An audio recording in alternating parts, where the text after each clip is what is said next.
Alors, le Talmud. Alors, Shabbat, Daf 18a. Le soleil, c'est-à-dire tant que le soleil brille vendredi. Rabban Shimon ben Gamliel a dit.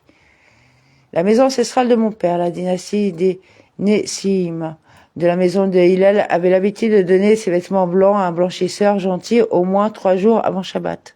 Et pourtant, ceci, Beth Shammai, et cela, Beth Hillel, conviennent que, ab initio, on peut charger le faisceau du pressoir à olives sur les olives la veille de Shabbat pendant qu'il est encore jour, afin que l'huile continue à être pressée des olives le Shabbat.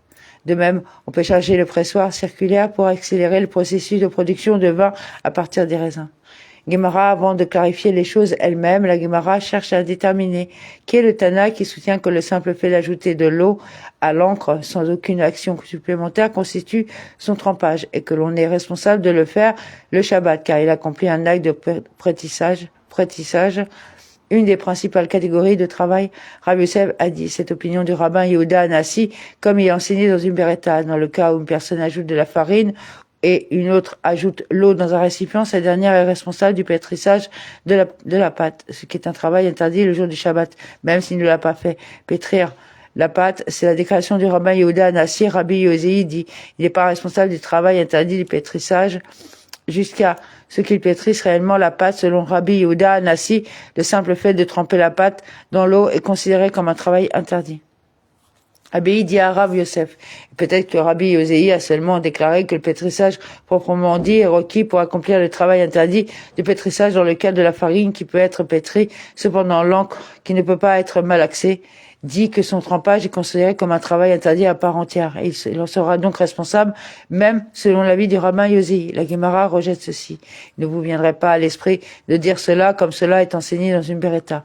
Dans le cas où l'on dépose des cendres et l'on ajoute de l'eau, ce dernier est responsable, même s'il ne les a pas pétries. C'est la déclaration du rabbin Yehuda Anassi. Rabbi Yosei, fils de Rabbi Yehuda, dit « Il n'est pas responsable jusqu'à ce qu'il les pétrisse réellement. » Apparemment, selon l'opinion du rabbin Yosei, fils de Rabbi Yehuda, il est responsable du travail interdit de pétrir le Shabbat que s'il pétrit effectivement le mélange, car il a déclaré sa halara, même en ce qui concerne les cendres qui ne peuvent pas être pétrées. La Gemara demande « Et peut-être quelle est la signification des cendres et fer mentionnées ici?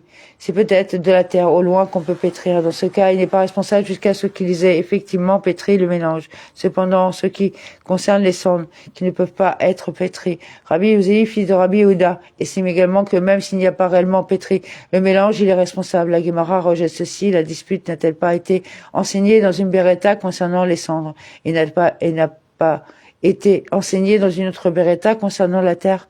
Dans les deux cas, rabbin Yosei, fils du rabbin Yehuda, n'était pas d'accord. La Gemara rejette cette preuve.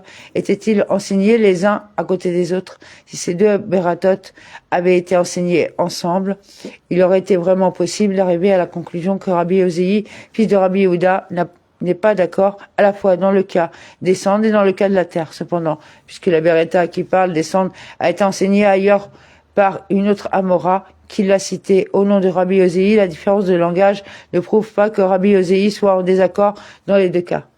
Les sages ont enseigné dans une Tosefta, on peut ouvrir un canal qui passe à côté d'un jardin la veille de Shabbat, la tombée de la nuit, afin que l'eau coule dans un jardin et que le jardin se remplisse continuellement d'eau toute la journée de Shabbat. De même, on peut placer de l'encens, des herbes parfumées placées sur des charbons pour produire un parfum sur des charbons sous les vêtements de la veille du Shabbat, et les vêtements peuvent être continuellement parfumés toute la journée. De même, on peut placer du soufre sous les récipients en argent la veille de Shabbat à la tombée de la nuit dans le but de colorer les récipients. Ils peuvent être continuellement exposés au soufre tout au long de la journée. Et on peut appliquer un collier kilor sur l'œil et un pansement ispélanite enduit de crème sur une blessure la veille de Shabbat à la tombée de la nuit. Et la blessure peut guérir continuellement toute la journée de Shabbat. Toutefois, il est interdit de placer des grains de blé dans le moulin à eau, à moins de le faire de manière à ce qu'il soit moulu alors qu'il fait encore jour le vendredi et non le Shabbat. La Gemara demande quelle est la raison pour laquelle la beretta interdit un moulin et a autorisé d'autres travaux interdits. Rava a dit parce que cela fait du bruit et que le public entendra le moulin moudre pendant Shabbat, bien qu'aucun travail interdit ne soit effectué. Cela témoigne d'un mépris du Shabbat. Les sages l'ont donc interdit. Rabbi Yosef dit à Rabbah et que le maître dise une meilleure raison en raison de l'obligation d'assurer le repos des ustensiles. Même les ustensiles d'un juif ne peuvent pas être utilisés pour un travail interdit le Shabbat, comme cela a été enseigné dans le Midrash Alarik, la Meklita. Ce qui est dit, et dans tout ce que je vous ai dit, prenez garde, Exode 23:13, est une allusion au sujet mentionné dans la Torah orale. Cela inclut le repos des ustensiles le jour du Shabbat. Rabbi Yosef a plutôt dit la raison de l'interdiction du moulin le jour du Shabbat est due au repos des ustensiles. Puisque l'obligation de poser des ustensiles, le Shabbat a été mentionné. La Gemara dit, maintenant que vous avez dit que Beth Hillel soutient également que les ustensiles de repos, le Shabbat, sont requis par la loi de la Torah en ce qui concerne le soufre et l'encens sur les charbons placés sous les récipients en argent et vêtements, respectivement. Quelle est la raison pour laquelle les sages ont autorisé cela le jour du Shabbat? N'est-ce pas effectuer le Shabbat dans des ustensiles?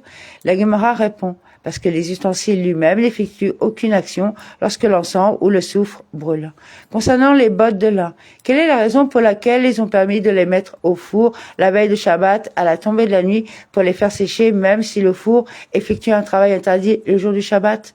Parce qu'il n'effectue pas d'action, au contraire, il reste inactif à sa place et le travail interdit se produit tout seul. Cependant, en ce qui concerne les pièges à animaux, à oiseaux et à poissons qui accomplissent une véritable action de piégeage. Quelle est la raison pour laquelle ils ont permis de les déployer la veille de Shabbat à la tombée de la nuit? La Gemara explique. Là aussi, il s'agit d'un hameçon et de filets coquerés qui n'effectuent aucune action et restent sur place et le poisson vient à eux et est piégé. En effet, un piège qui effectue une action est interdite. Et maintenant que Rav Oshaya a dit que Rav Assi a dit, qui est le Tana qui déclare que l'obligation de poser les ustensiles le jour du Shabbat est conforme à la loi de la Torah? Le Tana est Bet Shammai et non Bet Hillel. Par conséquent, selon Bet Shammai, que l'ustensile effectue une action ou qu'il n'effectue pas une action, il est interdit. Et selon Bet Hillel, même s'il accomplit une action, celle-ci est néanmoins autorisée. La Gemara demande, et maintenant, que vous avez dit que selon Bet Shammai, même si l'ustensile n'effectue pas une action, il est interdit si c'est le cas. DAF 18b. En ce qui concerne le fait de placer de l'encens et du soufre sous les vêtements et sous les récipients en argent, quelle est la raison pour laquelle Beth Shammai a autorisé cela? La Gemara répond. Le cas en discussion n'était pas celui où l'encens était placé dans le récipient. Au lieu de cela, là, l'encens était placé sur le sol et donc il n'y avait aucun ustensile qui était obligé de reposer. La Gemara demande en outre une cuve dans laquelle des fruits ou des grains sont placés pour fermenter en bière et où ils restent pendant une période prolongée, et une lampe de Shabbat et une marmite dans laquelle on cuit les aliments qu'ils mettent sur le feu pendant qu'il faisait encore jour, et une broche chapule sur laquelle ils mettaient de la nourriture à rôtir pendant qu'il faisait encore jour. Quelle est la raison pour laquelle Beth Shammai, qu'il fait encore jour, a permis de les placer la veille de Shabbat, alors qu'il fait encore jour, même si le travail interdit se poursuit dans le temps, y compris pendant Shabbat? La Gemara répond, ce sont des cas où il déclare les ustensiles sans propriétaire. Selon Beth Shammai, les ustensiles doivent être déclarés sans propriétaire alors qu'il fait encore jour. Une fois les ustensiles déclarés sans propriétaire, ils n'appartiennent plus à un juif et par conséquent, il n'y a aucune obligation de les laisser reposer.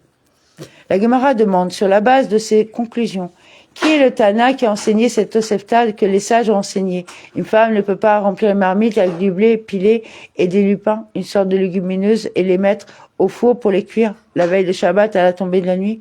Et si elle les a mis au four, non seulement ils ne peuvent pas être mangés le Shabbat lui-même, mais même à la fin du Shabbat, il aura interdit pendant une période de temps qui serait suffisante pour qu'il soit préparé, c'est-à-dire le moment où il faut cuisiner le plat dès le début, afin qu'il ne tire aucun bénéfice d'un travail interdit effectué le jour du Shabbat. De même, la Tosefta dit, un boulanger ne peut pas remplir un tonneau d'eau et le mettre au four la veille de Shabbat, à la tombée de la nuit, pour faire bouillir l'eau qui est dans le tonneau. Et s'il le fait, même à la fin du Shabbat, c'est interdit pendant le temps suffisant pour qu'il soit préparé dès le début. Disons que cette Tosefta est conforme à l'opinion de Beth Shammai et non conforme à l'opinion de Beth Hillel. La Gemara répond, même si vous dites que cela est conforme à l'avis de Beth Hillel, dans ces cas-là, les sages ont publié un décret par crainte que celui qui cuisine allume les braises le jour du Shabbat afin d'accélérer la cuisson. La Guémara demande si tel est le cas en ce qui concerne l'encens et le soufre. Les sages devraient également publier un décret interdisant de les placer respectivement sous les vêtements et les récipients en argent la veille du Shabbat, à la tombée de la nuit. La Guémara répond là, dans ce cas, il ne les attisera pas, car s'il les attise, de la fumée montera dans les vêtements et l'argenterie, et cela leur sera préjudiciable. La fumée du bois ruinera le parfum et la couche de soufre. La Guémara demande en outre en ce qui concerne les bottes de lin, les sages devraient également émettre un décret. La Guémara répond là, puisque le vent leur est nuisible, il ne les expose pas et ne viendra pas attiser les charbons. La Guémara demande en outre en ce qui concerne la laine placée dans la marmite du teinturier.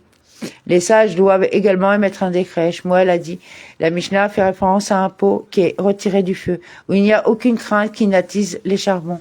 La Gemara demande encore, craignons qu'il ne remue cette même marmite, accélérant ainsi la cuisson, ce qui est interdit par la loi de la Torah. La Mishnah fait plutôt référence à un pot qui est retiré du feu et scellé avec de l'argile répandue autour de son couvert pour l'empêcher de souffrir. La Guémara commente. Et maintenant que le maître a dit que dans ces cas, l'interdiction de mettre la marmite sur le feu est due à un décret émis par les sages, de peur qu'il n'attise les braises. En ce qui concerne ce pot de viande crue, il est permis de le mettre au four la veille de Shabbat, à la tombée de la nuit. Quelle est la raison pour ça? Comme il n'est pas propre à la consommation pendant la nuit, puisqu'il ne sera pas cuit d'ici là, il en détourne ses pensées et ne viendra pas attiser les braises. Il en va de même pour la viande cuite. Il est permis de le placer sur le feu la veille de Shabbat à la tombée de la nuit. Comme il est raisonnablement cuit, on ne viendra pas attiser les braises pour le cuire davantage. Les viandes cuites et insuffisamment cuites sont interdites car on craint qu'elles ne viennent attiser les braises. Et s'il jette un os cru dans cette marmite, il peut très bien le faire, car à cause de l'os, il ne retirera pas la viande pour la manger le soir. Et maintenant que le maître a dit tout ce qui est endommagé par le vent, on ne l'expose pas. On pourrait dire que s'agissant de la viande de chevreau et d'un four dont l'ouverture est scellée avec l'argile, il peut très bien y placer la veille du Shabbat à la tombée de la nuit. Comme la viande du chevreau cuit rapidement et que l'ouverture du four est scellée, il n'y a pas à craindre qu'il vienne attiser les braises. S'il s'agit de la viande d'un bélier, bara, et que l'ouverture du four n'est pas scellée avec de l'argile, il est interdit de l'y déposer la veille de Shabbat à la tombée de la nuit. Les cas ci-dessous sont des cas où la décision est claire. Cependant, concernant le cas de la viande d'un chevreau et l'ouverture du four n'est pas scellée avec de l'argile, ou le cas d'un bélier et l'ouverture du four est scellée. Il y a un bélier et l'ouverture du four est scellée, il y a un différent. Rav Ashi a permis de le mettre au four la veille de Shabbat, à la tombée de la nuit. Rav Yimeya de Difti l'a interdit. La Gemara demande, et selon l'opinion de Rav Ashi, qui a permis de le placer la veille de Shabbat à la tombée de la nuit, n'a-t-il pas été enseigné dans une Beretta qu'il ne faut pas rôtir la viande, un oignon et un œuf la veille de Shabbat, à moins qu'il y a suffisamment de temps pour les rôtir pendant qu'il fait encore jour? Apparemment, il n'est pas permis de mettre de la viande qui n'est pas suffisamment rôtie dans un four la veille de Shabbat. La Gemara répond, là, la Beretta fait référence à la viande d'un bélier et l'ouverture du four n'est pas scellée avec de l'argile. Cependant, dans d'autres cas, cela est autorisé. D'autres disent qu'en ce qui concerne la viande d'un chevreau, que ce soit dans un four scellé ou dans un four non scellé, tout le monde s'accorde à dire qu'il peut le faire. En ce qui concerne la viande d'un bélier, lorsque l'ouverture du four est scellée, on peut très bien le faire aussi. Là où ils étaient en désaccord, c'était dans le cas de la viande d'un bélier et l'ouverture du four n'était pas scellée. Rav Ashi a permis de le mettre au four la veille de Shabbat, à la tombée de la nuit. Et Rav Yimeya de Difti l'a interdit. La Gemara demande, et selon l'opinion de Rav Ashi qui a permis cela, n'a-t-il pas été enseigné dans une Beretta qu'on ne peut retirer de la viande, un oignon et un œuf la veille de Shabbat, que s'il y a suffisamment de temps pour qu'il soit cuit, ou rôti alors qu'il fait encore jour? Apparemment, il n'est pas permis de mettre de la viande qui n'est pas suffisamment rôtie dans un four la veille de Shabbat. La Gemara répond, là, la Beretta fait référence au cas de la viande rôtie directement sur la braise. Dans ce cas, on craint davantage qu'il ne vienne attiser les braises. Ravina a dit, en ce qui concerne cette courge crue, on peut très bien la placer dans une marmite sur le feu la veille du Shabbat à la tombée de la nuit. La raison en est que comme le vent lui est nocif, il est considéré comme de la viande de chevreau. Le texte complet de la Beretta est Beth Shemaï dit « On ne peut vendre un article à un gentil que la veille du Shabbat, et on ne peut charger avec lui un fardeau sur son âne, et on ne peut porter un fardeau sur lui que si la destination du gentil est suffisamment proche pour qu'il reste suffisamment de temps au gentil pour arriver à un endroit proche de là avant le Shabbat. » Les sages ont enseigné dans une Beretta qui développe ce différend entre Beth Shammai et Beth Hillel concernant la vente à un gentil la veille du Shabbat. Beth Shammai dit « Une personne ne peut pas vendre son objet à un gentil et lui prêter. Et prêtez-lui de l'argent et offrez-lui un objet en cadeau la veille de Shabbat, à moins qu'il n'ait suffisamment de temps pour que lui, le gentil, atteigne sa maison pendant qu'il fait encore jour. » Et Beth Hillel dit « Il est autorisé à faire cela s'il lui reste suffisamment de temps pour atteindre une maison adjacente au mur de l'endroit où il se rend. » Rabbi Akiva dit « Il est permis de donner un objet à un gentil la veille de Shabbat s'il y aura suffisamment de temps pour sortir par l'entrée de la maison du juif, ce qui fait ensuite le gentil n'a pas d'importance. Rabbi Joséi, fils de Rabbi Yehuda, a dit c'est la déclaration de Rabbi Akiva, c'est la déclaration de Beth Hillel. Rabbi Akiva est venu uniquement pour expliquer la déclaration de Beth Hillel, le Tana, dont la version de la déclaration de Beth Hillel était, jusqu'à ce qu'ils atteignent la maison adjacente au mur, a estimé que l'opinion de Beth Hillel était similaire à celle de Beth Shammai. Rabbi Akiva est venu élucider l'opinion réelle de Beth Hillel. Les sages ont enseigné un principe similaire dans une Beretta concernant une autre dispute ta'anique.